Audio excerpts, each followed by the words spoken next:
বিএনপিকে সৌদি বাদশার খেজুর উপহার। অন্তর্বর্তী সরকারের মূল লক্ষ্যে শেখ হাসিনাকে ফিরিয়ে এনে বিচার করা, বলছেন শফিকুল আলম। জানাবো হরতাল আওয়ামী লীগের, সরব জামায়াত, কর্মসূচি বৈষম্য বিরোধীদের। কুয়েটে 2 গ্রুপের সংঘর্ষ, 2 প্লাটুন বিজিবি মোতায়েন। এবং সর্বশেষ জানাবো 13 বছর সহ্য করেছি, আর 13 মিনিটে অপেক্ষা নয়।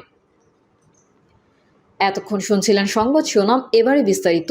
তবে তার আগে অনুরোধ থাকবে আমাদের চ্যানেলটি সাবস্ক্রাইব করে বেল আইকনটি ক্লিক করুন। বিএনপিকে সৌদি বাদশার খেজুর উপহার।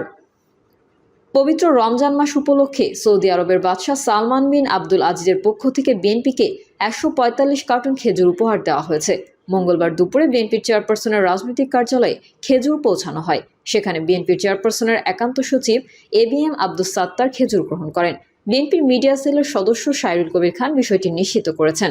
তিনি বলেন, পবিত্র রমজান উপলক্ষে সৌদি আরবের বাদশার পক্ষ থেকে নিয়মিত বিএনপিকে শুভেচ্ছা উপহার দেওয়া হয়।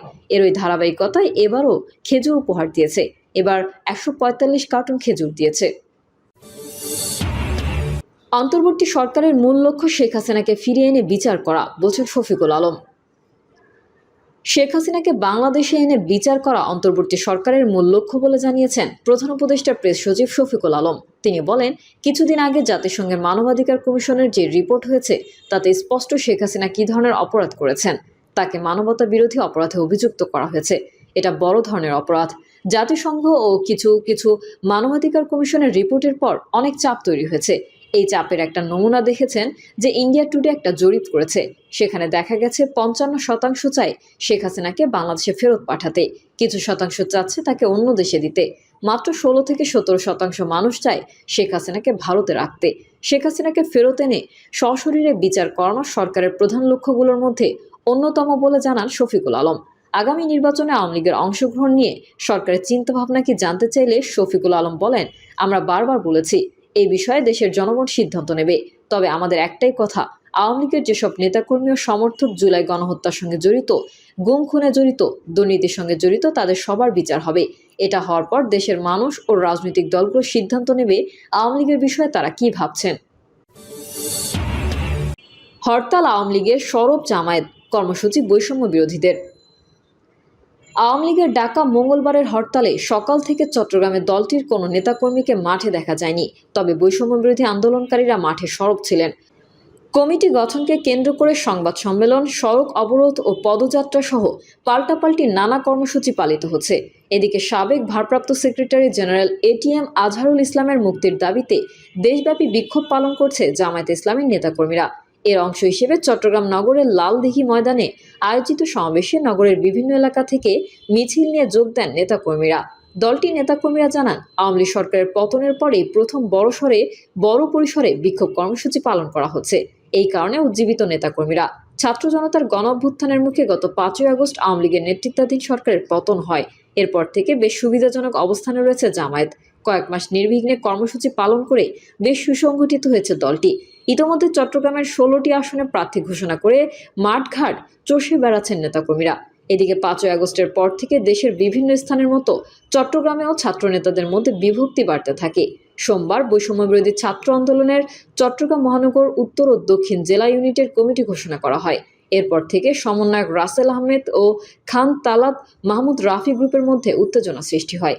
মঙ্গলবার চট্টগ্রাম প্রেস ক্লাবে সংবাদ সম্মেলন করে রাসেল আহমেদের অনুসারীরা। এতে অভিযোগ করা হয়, কমিটিতে সম্মুখ যোদ্ধাদের সুযোগ দেওয়া হয়নি।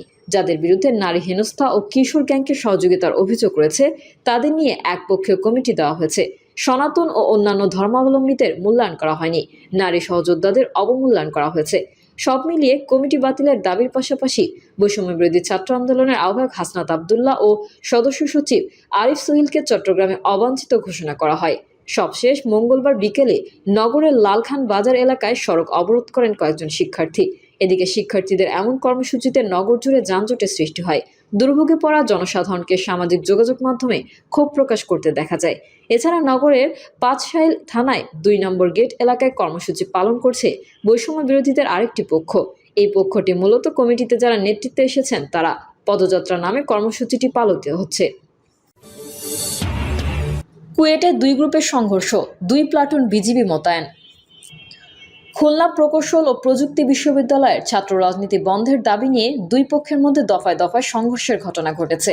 মঙ্গলবার দুপুর থেকে শুরু হওয়া সংঘর্ষ ও ধাওয়া পাল্টা ধাওয়া বিকেল 6টা পর্যন্ত চলে। এই ঘটনায় ইতোমধ্যে অন্তত 30 জন আহত হয়েছেন। আহতদের কুয়েটের অ্যাম্বুলেন্সে করে বিভিন্ন হাসপাতালে নিয়ে যাওয়া হয়েছে। বর্তমানে সংঘর্ষ থামলেও কুয়েট ও আশেপাশের এলাকায় থমথমে অবস্থা বিরাজ করছে। পরিস্থিতি নিয়ন্ত্রণে বিপুল সংখ্যক আইনশৃঙ্খলা রক্ষাকারী বাহিনীর সদস্যরা উপস্থিত রয়েছেন।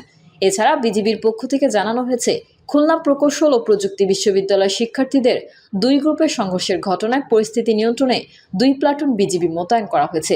এদিকে কুয়েটের শিক্ষার্থীদের ওপর ছাত্রদলের হামলার অভিযোগে বিক্ষোভ মিছিল ও সমাবেশের ঘোষণা দিয়েছেন বৈষম্যবিরোধী ছাত্র আন্দোলন খুলনা মহানগর ও খুলনা জেলা কমিটি। রাত 8:30টার দিকে নগরের শিববাড়ি মোড়ে এই কর্মসূচি পালন করা হবে বলে জানিয়েছেন বৈষম্যবিরোধী ছাত্র আন্দোলনের নেতা নাইম মল্লিক। কুয়েটের সূত্রে জানা যায়, গত 5ই আগস্ট আওয়ামী লীগ সরকারের পতনের পর থেকে কুয়েটে ছাত্র রাজনীতি নিষিদ্ধ আছে। কুয়েটে ছাত্র রাজনীতি যাতে আবার শুরু হতে পারে সেই জন্য ছাত্রদলের কর্মীরা সোমবার ক্যাম্পাসে লিফলেট বিতরণ করেন।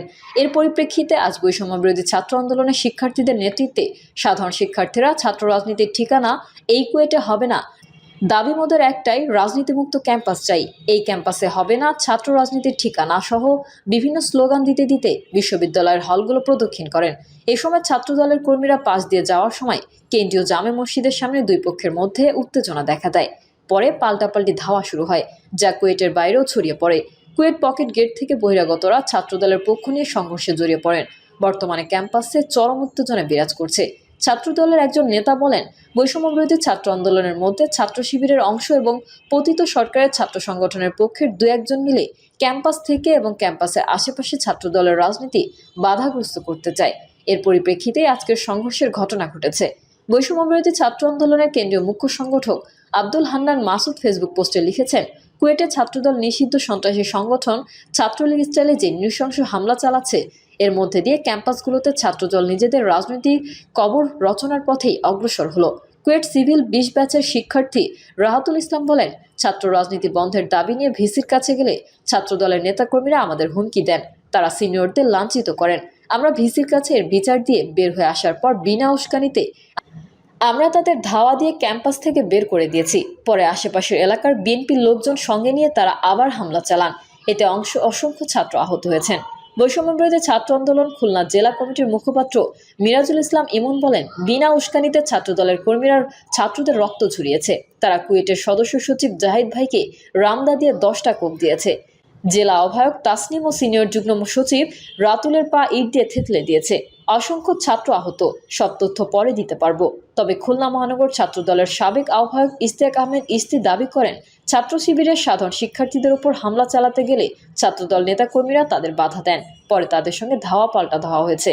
তবে অভিযোগ অস্বীকার করে মহানগর ছাত্র শিবিরের সভাপতি আরাফাত হোসেন মিলন বলেন, কুয়েটের ঘটনার সঙ্গে ছাত্র শিবিরের কোনো সম্পর্ক নেই। সাধারণ শিক্ষার্থীদের ওপর ছাত্রদল ও বিএনপি নেতাকর্মীরা হামলা চালিয়ে অনেককেই আহত করেছেন বলে শুনেছি। আমরা হামলার নিন্দা ও জড়িতদের বিচার চাই। খানজাহান আলী থানা পুলিশের ভারপ্রাপ্ত কর্মকর্তা মোহাম্মদ কবির হোসেন বলেন, ঘটনাস্থল থেকে 5 জনকে আটক করা হয়েছে। সেনাবাহিনী, নৌবাহিনী, পুলিশ ও র্যাব পরিস্থিতি নিয়ন্ত্রণে আমরা কাজ করছি।